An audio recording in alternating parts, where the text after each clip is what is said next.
నమస్కారం, వి తెలుగు న్యూస్ కి స్వాగతం. హెడ్లైన్ చూద్దాం.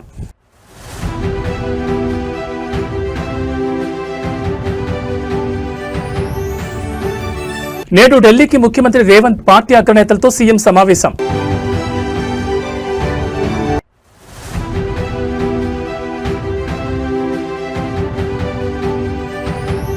ఢిల్లీ పర్యటనలో సీఎం చంద్రబాబు ఏపీ ప్రాజెక్టులపై కేంద్ర జలశక్తి మంత్రితో కీలక భేటీ.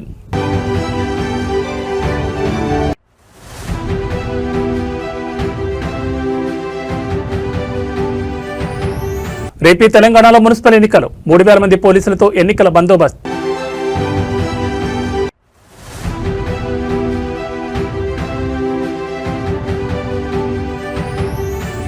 రేపటి నుంచి ఆంధ్రప్రదేశ్ అసెంబ్లీ బడ్జెట్ సమావేశాలు. ఉభయ సభలను ఉద్దేశించి గవర్నర్ అబ్దుల్ నజీర్ ప్రసంగం.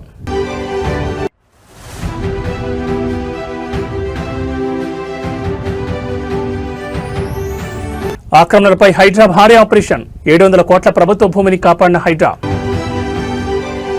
ఇక వివరాలు చూస్తే తెలంగాణ ముఖ్యమంత్రి నేడు ఢిల్లీకి బయలుదేరి వెళ్లనున్నారు. ఈ రోజు మధ్యాహ్నం రేవంత్ రెడ్డి బయలుదేరే అవకాశం ఉంది. పార్టీ అగ్రనేతలతో రేవంత్ రెడ్డి సమావేశం కానున్నారు.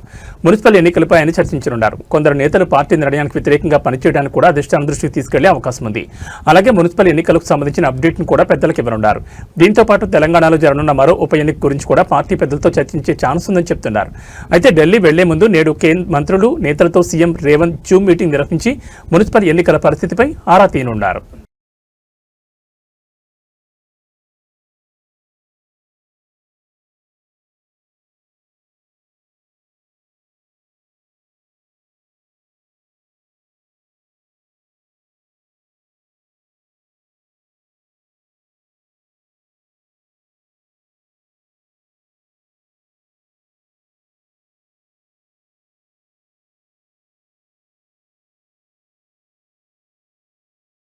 ఏపీ సీఎం చంద్రబాబు తన ఢిల్లీ పర్యటనలో భాగంగా రాష్ట్రానికి సంబంధించిన కీలక జలవనరుల అంశాలపై కేంద్ర ప్రభుత్వం దృష్టి సారించారు.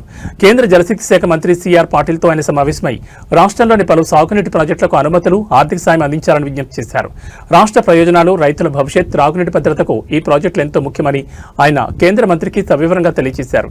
భేటీలో ప్రధానంగా రాష్ట్ర జీవనాడైన పోలవరం ప్రాజెక్టుకు సంబంధించిన పలు అంశాలను ముఖ్యమంత్రి ప్రస్తావించారు. ప్రాజెక్టు పనులకు ఆటంకంగా ఉన్న స్టాఫ్ వర్క్ ఆర్డర్ను శాశ్వతంగా ఎత్తివేయాలని కోరారు. కుడి కారువుల సామర్థ్యం పెంపు కారణంగా పెరిగిన వ్యయాన్ని రీయింబర్స్మెంట్ చేయాలని కోరారు. అలాగే భూసేకరణ, పునరావాసం వంటి పనులు చేపట్టాల్సిన ఫేజ్ 2కు అదనంగా సుమారు 32,000 కోట్ల నిధులు అవసరమని, వాటిని వెంటనే మంజూరు చేయాలని విజ్ఞప్తి చేశారు. అనంతరం గోదావరి వరద జలాలను రాయలసీమ వంటి వర్షాభావ ప్రాంతాలకు తరలించే లక్ష్యంతో ప్రతిపాదించిన పోలవరం నల్లమల సాగర్ లింక్ ప్రాజెక్టు గురించి వివరించారు. జాతీయ నదుల అనుసంధానం విధానంలో భాగంగా ఈ ప్రాజెక్టుకు అనుమతులిచ్చి సాంకేతిక ఆర్థిక సహాయం అందించాలని కోరారు. అంతర్రాష్ట్ర జల వివాదాల పరిష్కారంపై సీఎం చంద్రబాబు దృష్టి సారించారు. ఆంధ్రప్రదేశ్, ఒడిశా మధ్య ఉన్న వంశధార నదీ జలాల వివాదాన్ని పరిష్కరించేందుకు ట్రిబ్యునల్ తుది నివేదికను వెంటనే గెజెట్లో ప్రచురించాలని, తద్వారా నేరడి బ్యారేజ్ నిర్మాణానికి మార్గం సుగమం చేయాలని కోరారు. అలాగే ఏపీ, తెలంగాణ మధ్య గోదావరి జలాల పంపకంపై వివాదం కొనసాగుతున్న నేపథ్యంలో దీని పరిష్కారానికి తక్షణమే గోదావరి నీటి వివాదాల ట్రిబ్యునల్ని ఏర్పాటు చేయాలని విజ్ఞప్తి చేశారు.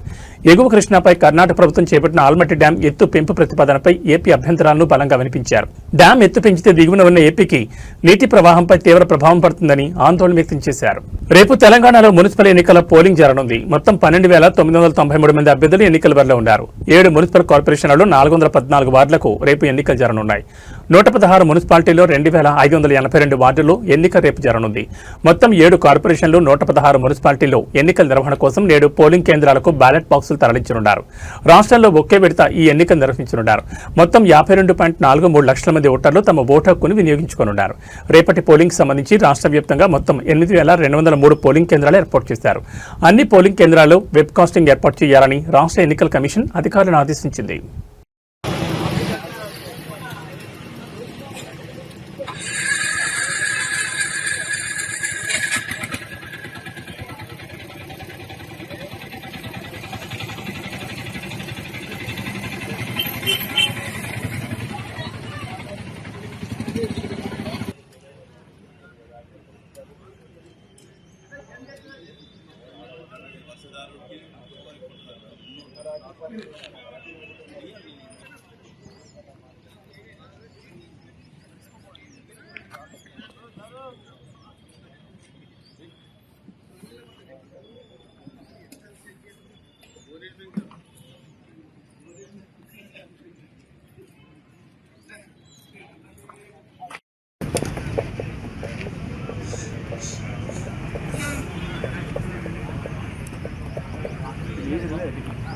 చేయలే 9 గంటల లైవ్ ఉందని వచ్చినాం.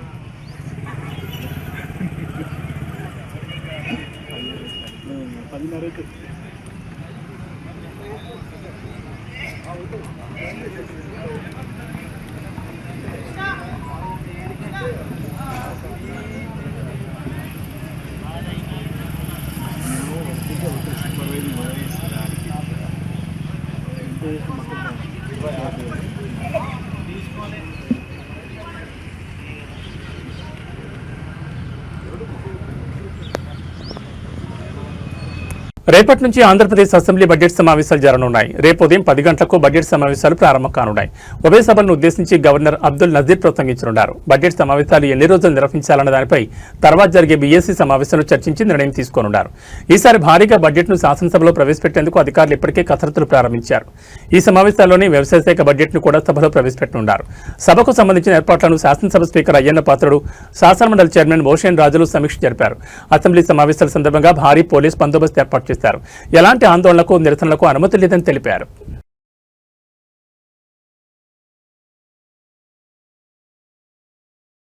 నగరంలో ప్రభుత్వ భూముల ఆక్రమణలపై హైడ్రా ముప్పేట దాడి చేస్తూ కబ్జాదారులకు 3 చెరువులు నీళ్లు తాగిస్తోంది.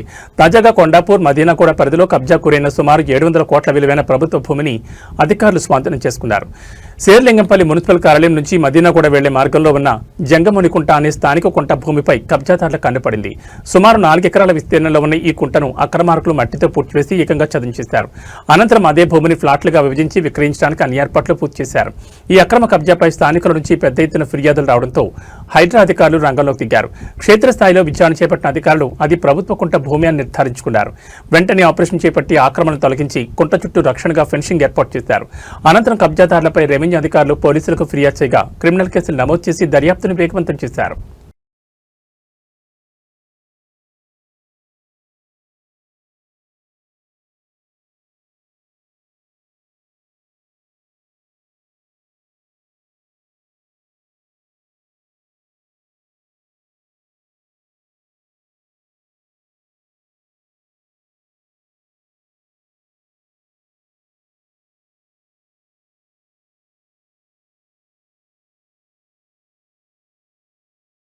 తెలంగాణ రాజకీయాల్లో జడ్చర్ల కాంగ్రెస్ ఎమ్మెల్యే అనిరుద్ రెడ్డి జనసేన నాయకుల మధ్య మాటల యుద్ధం ముదిరింది. తెలంగాణలో పోటీ చేస్తున్న జనసేన అభ్యర్థులపై అనిరుద్ రెడ్డి చేసిన అనుచిత వ్యాఖ్యలకు నిరసనగా జనసేన తెలంగాణ రాష్ట్ర ప్రచార కార్యదర్శి ఆర్కే సాగర్ తీవ్రస్థాయిలో మండిపడ్డారు.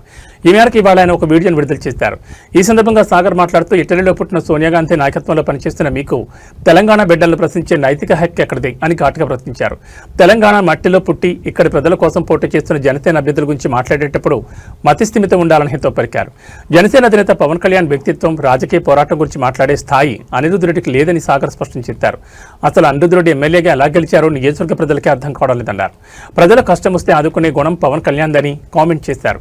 ఎమ్మెల్యేగా గెలిచిన అనిరుద్ రెడ్డి తన జీవితంలో ఎప్పుడైనా సొంత డబ్బులతో ఒక్క పెద్దవాడికైనా సాయం చేశారని సాగర్ నిలదీశారు. అనిరుద్ రెడ్డి తన నోటును అదుపులో పెట్టుకోకపోతే తెలంగాణ ప్రజలు, జన సైనికులు తగిన రీతిలో బుద్ధి చెప్తారని హెచ్చరించారు. ప్రజా సమస్యలపై పోరాటం చేతకాని వారు ఇలాంటి పిచ్చి వ్యాఖ్యలు చేస్తూ పబ్బం గడుపుకుంటున్నారని సాగర్ తీవ్రస్థాయిలో విమర్శించారు. ఈరోజు అనిరుద్ రెడ్డి కాంగ్రెస్ పార్టీ శాసనసభ్యుడు మతిస్థిమితం లేకుండా పిచ్చి పిచ్చిగా మాట్లాడుతున్నాడు. ఈయన శాసనసభ్యుడు అన్నాడు కూడా నాకు మనసు రావట్లేదు. అసలు ఈయన ఎమ్మెల్యే ఎలా అయ్యారో కూడా అర్థం కావట్లేదు. తెలంగాణలో పుట్టి, తెలంగాణలో పెరిగి, తెలంగాణలో పోటీ చేసే అభ్యర్థుల గురించి ఈయన పిచ్చి పిచ్చిగా మాట్లాడుతున్నారు. సిగ్గుండాలా? అసలు మీకు సిగ్గుందా? ఎక్కడో ఇటలీ కాంగ్రెస్ పార్టీ అధ్యక్షురాలు సోనియా గాంధీ గారి అధ్యక్షతన మీరు పోటీ చేస్తున్నారు. మీకు సిగ్గుందా? ఒకసారి ఆలోచించుకోండి. మీకు రాజ్యాంగ విలువలు, ప్రజాస్వామ్యం తెలియకుండానే ఎమ్మెల్యే అయిపోయారు. ఎవరు ఎక్కడి నుంచి అయినా పోటీ చేయొచ్చు, ఆ మాత్రం తెలియకుండా ఎమ్మెల్యే అయిపోయారు. మేము తెలంగాణలో 336 మందికి, బడుగు బలహీన వర్గాలు, అతి సామాన్యులకి, పోరాట స్ఫూర్తి ఉన్న వాళ్ళకి, హక్కుల కోసం పోరాడే వాళ్ళకి టికెట్లు ఇచ్చాం. మీరు ఎలాంటి వాళ్ళకి ఇచ్చారో మీకే తెలుసు. ఆర్థికంగా లేకపోయినా గుండె ధైర్యంతో పోరాడుతున్నారు జనసేన కార్యకర్తలు. ఇక్కడ పవన్ కళ్యాణ్ గురించి మాట్లాడే అర్హత నీకుందా? నీ జీవితంలో ఎప్పుడైనా నీ స్వంత మనీ తీసి నీ నియోజకవర్గ ప్రజలకు ఇచ్చావా? పవన్ కళ్యాణ్ గారు పదవిలో ఉన్నా లేకపోయినా సరే ఆయన స్వంత మనిని కుటుంబాన్ని పక్కన పెట్టి సరి అందరికీ తన స్వంత కష్టాజితాన్ని పనిచేశారు ఎప్పుడో. అలాంటి ఆయన పట్టుకొని పిచ్చి పిచ్చి మాటల యాక్టరు ప్యాకేజు, ఒక దేశ ప్రధానమంత్రిని పట్టుకొని పిచ్చి పిచ్చి మాటల నువ్వేమేమిలాగా నీకేదైతే ప్రజలు ఓటేసి గెలిపించారో వాళ్ళ అభివృద్ధి కోసం వాళ్ళ సంక్షేమం కోసం పాటుపడు. అంతేగాని ఇలా పిచ్చి పిచ్చి మాటలు మాట్లాడి ఈ ఎమ్మెల్యేకి పదవికి ఉన్న గౌరవాన్ని తగ్గించరు. నీ వల్ల మిగతా ఎమ్మెల్యే కూడా చెడ్డ పేరు వస్తుంది. ఇక్కడ నుంచి ఇలాంటి మాటలు మాట్లాడితే ఇతర పార్టీలు కాదు, నీ పార్టీ వాళ్ళే హర్షించారు. గుర్తుపెట్టుకో మిస్టర్ అనిరుద్ధ్ రెడ్డి, నీ కార్యకర్తలు వచ్చి కొట్టేస్తారు ఇంట్లో నిన్ను. మాజీ మంత్రి అంబటి రాంబాబు క్వాష్ పిటిషన్పై నేడు ఆంధ్రప్రదేశ్ హైకోర్టులో విచారణ జరగనుంది. నగరంపాలెం పోలీసులు నమోదు చేసిన కేసును క్వాష్ చేయాలని అంబటి రాంబాబు పిటిషన్ వేశారు. ఈ కేసులో అంబటి రాంబాబు నిందితుడిగా ఉన్నారు. ఆంధ్రప్రదేశ్ ముఖ్యమంత్రి చంద్రబాబు దూషించిన కేసులో అంబటి రాంబాబుకు బెయిల్ లభించింది. అయితే మెడికల్ కళాశాలల ప్రైవేటీకరణకు సందర్భంగా పోలీసుల విధులకు ఆటంకం కలిగించారన్న కేసుపై ఈ నెల 22వ తేదీ వరకు రిమాండ్ విధించింది. తనపై రాష్ట్ర వ్యాప్తంగా నమోదైన కేసులను క్వాష్ చేయాలని వేసిన పిటిషన్లను కూడా హైకోర్టు విచారణ చేసి మార్చి 2వ తేదీకి వాయిదా వేసింది. నగరంపాలెం కేసు క్వాష్ పిటిషన్పై నేడు హైకోర్టులో విచారణ జరగనుంది. ఎక్స్క్లూజివ్ గా నేను చూపిస్తున్నాను. అంబటి రాంబాబు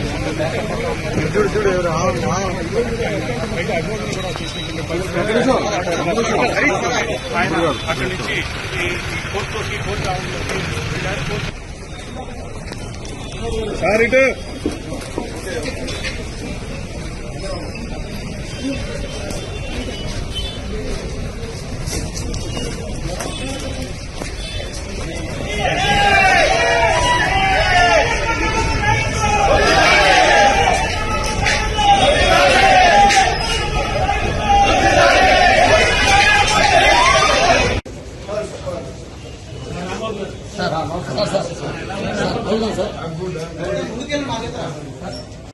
మళ్ళీ ఎటు పెట్టాను పరిస్థితి ఉండదు.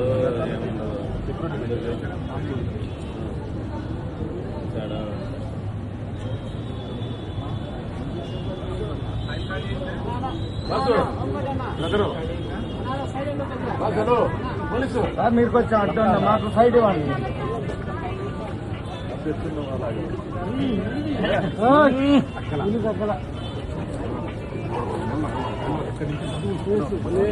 పులి పులి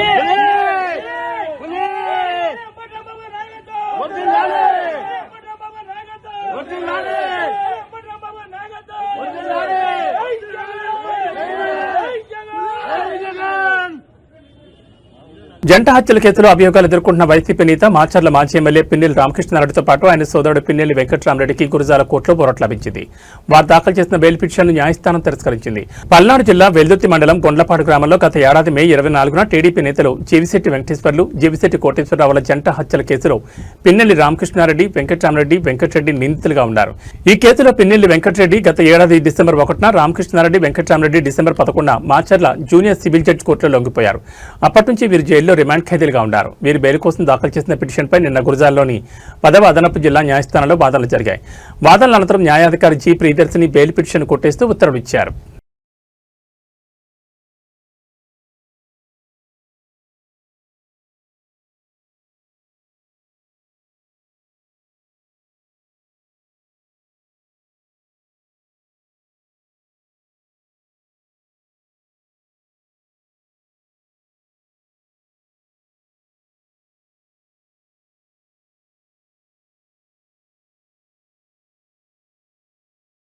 ఎన్నికల ఖర్చులు ఒత్తిడి తట్టుకోలేక మున్సిపల్ ఎన్నికల్లో వార్డు కౌన్సిలర్గా పోటీ చేసిన ఓ అభ్యర్థి ఆత్మహత్య చేసుకున్న ఘటన మంగళవారం తెల్లవారుజామున నారాయణపేట జిల్లా మక్తల్లో చోటు చేసుకుంది.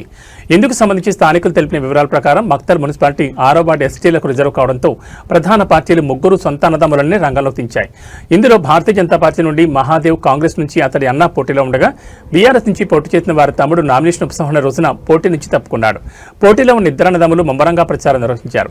అయితే నిన్నటి నుంచి డబ్బు, మద్యం పంపిణీ జరుగుతుండటంతో 6వ వార్డులను పంపిణీ చేయాలని పార్టీ శ్రేణులు కోరినట్లుగా సమాచారం. తాను ₹1,00,000 మాత్రమే ఖర్చు చేయగలను, మిగతాది తన వల్ల కాదని సోమవారం పార్టీ శ్రేణులకు ఆయన తేల్చి చెప్పినట్టుగా తెలుస్తోంది. ఈ క్రమంలో ఒత్తిడికి గురైన మహదేవప్ప మంగళవారం తెల్లవారుజామున తన ఇంట్లో ఉరివేసుకుని మృతి చెందారు. మహదేవప్ప ప్రధాన రాజకీయ పార్టీకి చెందిన అభ్యర్థి కావడంతో ఆ వార్డులో ఎన్నిక వాయిదా పడే అవకాశం ఉంది.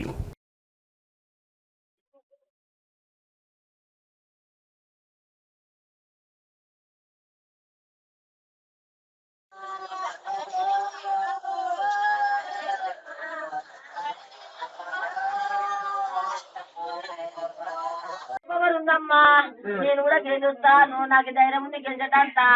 గెలుస్తాను కానీ గెలిచినందుకు కాదే, డాడీని పెట్టారని డాడీ పేరు అన్నాడు, అది డాడీకి తెలిస్తే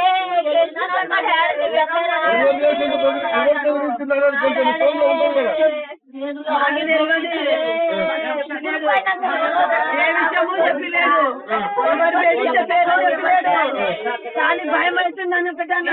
మా ఇల్లు అన్నాడు, నువ్వేం భయపడతావు, మేమున్నాము, నలుగురు అన్నారు చెప్పిండు. హైదరాబాద్లోని రాజేంద్ర నగర్ పోలీస్ స్టేషన్ పరిధిలో గల ఉప్పర్పల్లిలో భారీ అగ్ని ప్రమాదం చోటు చేసుకుంది. స్థానిక మారుతి సుజుకి సర్వీస్ సెంటర్లో అకస్మాత్తుగా మంటలు చెలరేగడంతో ఆ ప్రాంతంలో ఒక్కసారిగా కలకలం రేగింది.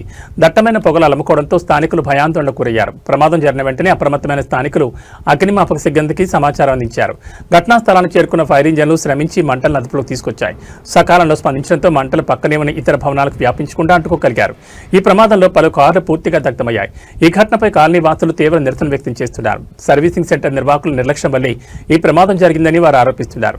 నివాస ప్రాంతాల మధ్య సరైన భద్రతా ప్రమాణాలు పాటించకుండా ఇలాంటి కేంద్రాలు నిర్వహించడం వల్ల తమ ప్రాణాలకు ముప్పు పొంచి ఉందని స్థానికులు ఆవేదన వ్యక్తం చేశారు. మరోవైపు ఈ ప్రమాదంపై సర్వీసింగ్ సెంటర్ యజమానులు భిన్నమైన వాదనలు వినిపిస్తున్నారు.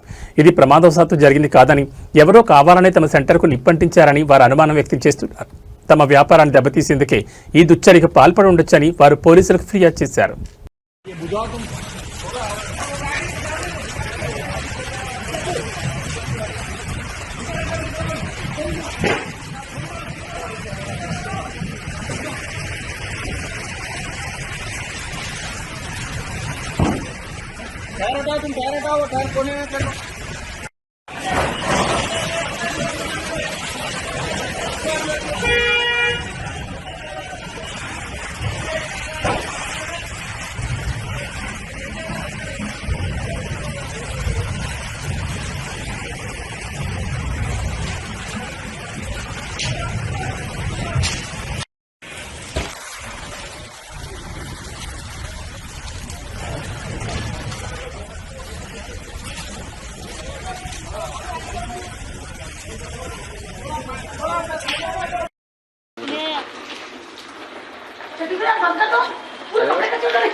రాయదుర్గం పట్టణంలోని ప్రధాన రహదారిపై ఉన్న సయ్యద్ జ్యువెలరీ షాప్లో అర్ధరాత్రి 5 దుండగులు బీభత్సం సృష్టించారు. పక్కా పథకం ప్రకారం షాపు తాళాలు పగలగొట్టి లోపలికి ప్రవేశించిన దొంగలు సుమారు 2 కిలోల వెండి ఆభరణాలను అపహరించారు.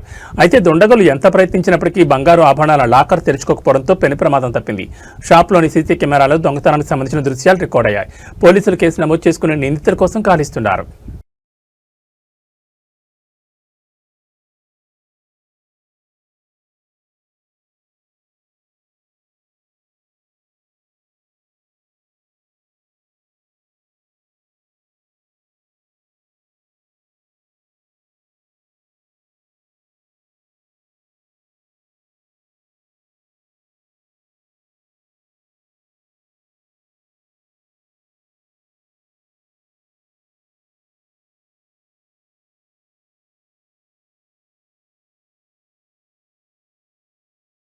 శ్రీశైలం పుణ్యక్షేత్రంలో సోమవారం ఉద్రిక్త పరిస్థితి నెలకొంది. క్యూలైన్లలో ఉన్న భక్తులు, శివస్వాములు అధికారుల తీరుపై తీవ్ర ఆగ్రహం వ్యక్తం చేశారు.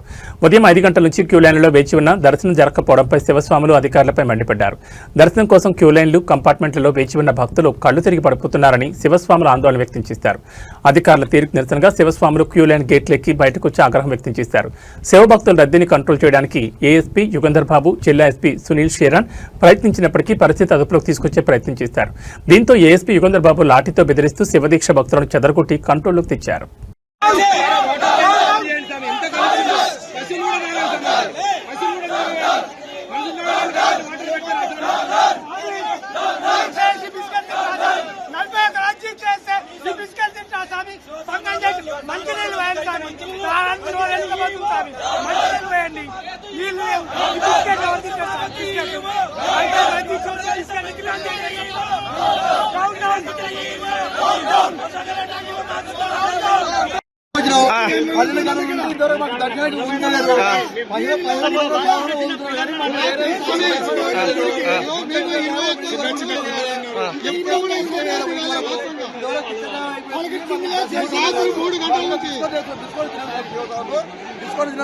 పాలు నీళ్ళు ఇస్తే తాగుతారు.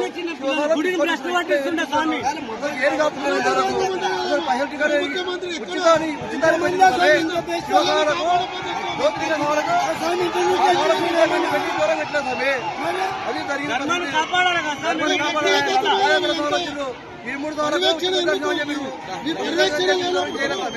మీ పర్యవేక్షణ లేనప్పుడు మీ పాలక మండలి ఎందుకు ఏం చేస్తున్నారు? మీ పాలక మండలి ఎందుకోసం ఉంటుంది? వచ్చే భక్తులకు ఎవరికి ఇబ్బంది కలగకుండా పాలక మండలి, ఆ పాలక మండలికి చేతగానప్పుడు ప్రభుత్వం ఆధీనం తీసుకున్నాం. మనం గాజులు వేసుకొని కూర్చోమని స్వామి, ఏంది స్వామి భక్తులు ఎందుకోసం వస్తారు? ఇంత ఇబ్బంది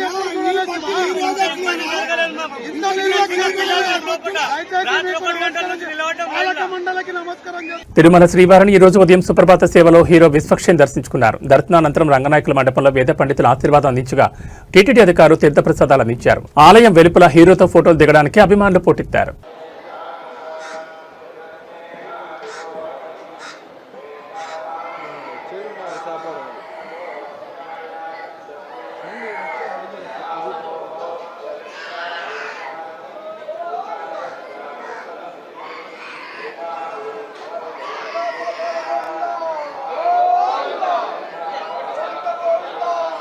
సైడ్ రా కొద్దిగా.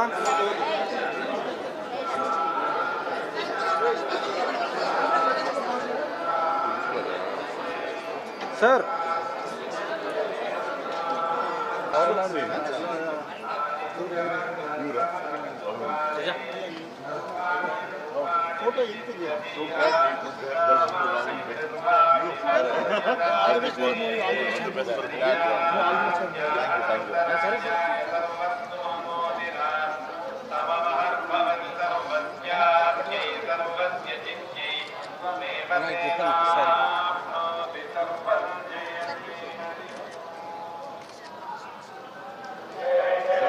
Temple shot photos sir. Sir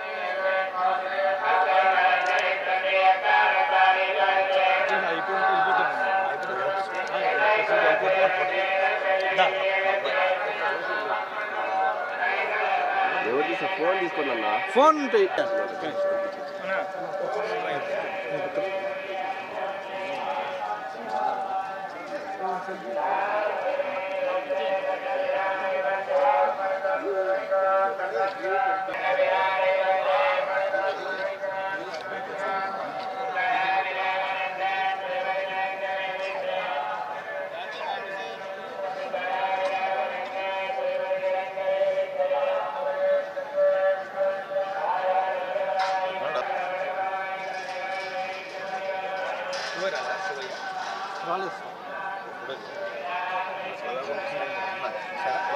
ఒక సెకండ్ చూస్తాను.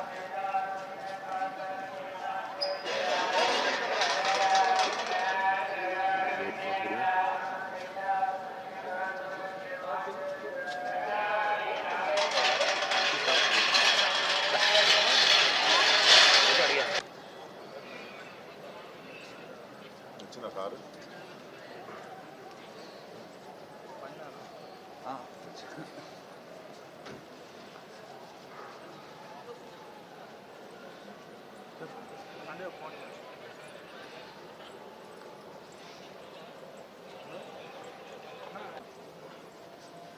పొద్దున్న 7ంటికి దర్శనం కోసం మళ్ళీ వస్తారా? పొద్దున్న వదిలేసి ఇప్పుడు తీసేట అప్పుడు 5:30 కదా.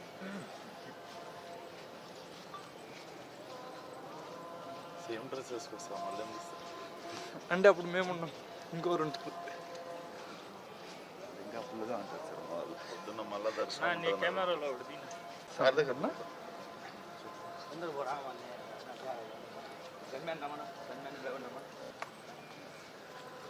వచ్చింది అదే T20 world cup men tournament అనేక మలుపులు తిరుగుతోంది. తాజాగా టీమిండియాతో పాక్ జట్టు మ్యాచ్ ఆడేందుకు పాకిస్తాన్ ప్రభుత్వం గ్రీన్ సిగ్నల్ ఇవ్వడం హాట్ టాపిక్ గా మారింది. సోమవారం రాత్రి ICC, PCB, BCB, Sri Lanka cricket బోర్డుల సమావేశం అనంతరం పాకిస్తాన్ క్రికెట్ బోర్డు ఆ దేశ ప్రధానితో విడిగా చర్చలు జరిపి ఈ నిర్ణయాన్ని ప్రకటించారు. కాగా కొద్దిసేపటి క్రితమే Bangladesh cricket board, Sri Lanka cricket board భారత్తో ఈ నెల 15 జరిగే మ్యాచ్ ఆడాలని విజ్ఞప్తి చేసిన కొద్ది గంటల్లోనే ఈ ప్రకటన రావడం గమనార్హం. దీంతో 15 జరగనున్న మ్యాచ్ యథాతథంగా జరుగుతుందని ఐసీసీ పేర్కొంది. కాగా దాయాద్ దేశాల మధ్య పోరుపై ప్రపంచవ్యాప్తంగా ఉన్న క్రికెట్ ప్రేమికులు ఆసక్తిగా టీవీలకు అతుక్కుపోయి మ్యాచ్ తిలకించనున్నారు. అయితే భారత్లో తాము మ్యాచ్లు ఆడబోమని, వేదికలు మార్చాలని బంగ్లా క్రికెట్ బోర్డు ఐసీసీని కోరగా అందుకు ఐసీసీ తిరస్కరించింది. దీంతో తాము T20 వరల్డ్ కప్ లో పాల్గొనలేదని ప్రకటించింది. అయితే తాము బంగ్లాదేశ్ కు మద్దతిస్తున్నామని, తాము కూడా భారత్తో జరిగే మ్యాచ్లు ఆడబోమని పాక్ క్రికెట్ బోర్డు పేర్కొంది. అందుకు అనుగుణంగానే ఇటీవల భారత్ పాక్ మ్యాచ్ను పాక్ బాయ్కాట్ చేసింది.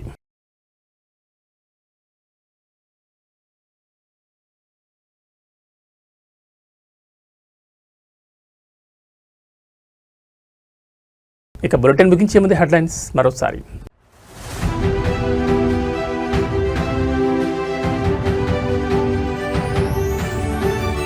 నేడు ఢిల్లీకి ముఖ్యమంత్రి రేవంత్ పార్టీ అగ్రనేతలతో సీఎం సమావేశం.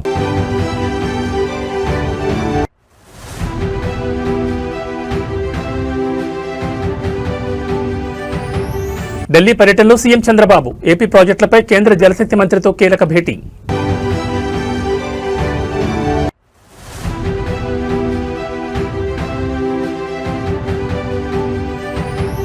రేపీ తెలంగాణలో మున్సిపల్ ఎన్నికలు, 3000 మంది పోలీసులతో ఎన్నికల బందోబస్తు.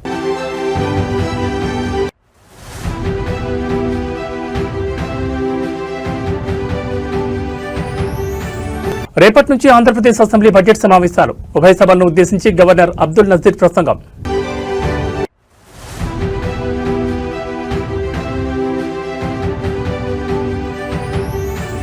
ఆక్రమణలపై హైడ్రా భారీ ఆపరేషన్, 700 కోట్ల ప్రభుత్వ భూమిని కాపాడిన హైడ్రా. ఇవి బులెటిన్ విశేషాలు. మరో బులెటిన్లో మళ్ళీ కలుసుకుందాం. నమస్కారం.